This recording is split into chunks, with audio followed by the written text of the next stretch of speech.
আসসালামু আলাইকুম। আমি আপনাদের সাথে আছি বাবুল। সৌদি আরবে যারা কুরুজ নিহায় আছে, কুরুজ নিহায় নিয়ে নিছেন, কপিলে কুরুজ নিহায় দিয়ে দিছে, দেশে যাবেন, তারা একটা সময় এখন চিন্তা করতেছেন দেশে যাবেন না।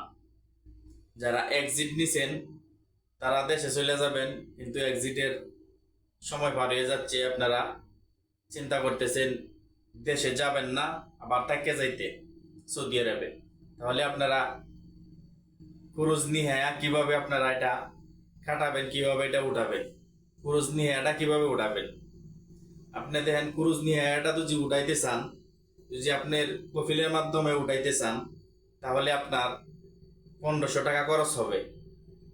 কারণ আপনার মালিক চাইলে 1500 টাকা খরচ হবে, কুরুজ নিহায়াটা উঠাই নিতে পারবে। মক্তব থেকে যে খরচটা আসবে 1500 টাকা আসবে, উঠাই নিতে পারবে। আর যদি আপনি উঠাইতে যান, আপনি নিজে নিজে যদি কুরুজ নিহায়াটা উঠাইতে চান, আপনি দেশে যাইবেন না, আপনি নিজে উঠাইতে যান, তাহলে আপনার 3 থেকে 3500 টাকা লাগবে।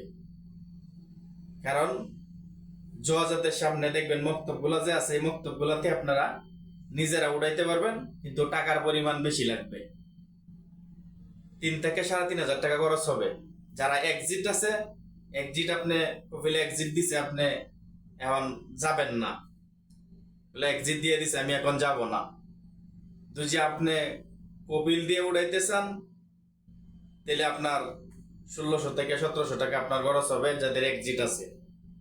আর যারা এক্সিটে আপনি মক্তবের মাধ্যমে উড়াইতে চান, তাহলে আপনারও এই 3500 টাকা এরকম খরচ হবে, এবং কি 4000 টাকাও লাগতে পারে। যারা মক্তবে নিজেরা যায়া নিজের কফিল ছাড়া উঠাইতে চান, আর যদি আপনারা কফিল দিয়ে উঠাইতে চান, তাহলে মাত্র আপনারা 1500 টাকা হইলেই উঠাইতে পারবে কফিলে। আর আপনারা নিজেরা উঠাইতে গেলে বললাম তো 3000, 3500, 4000 টাকা লাগবে।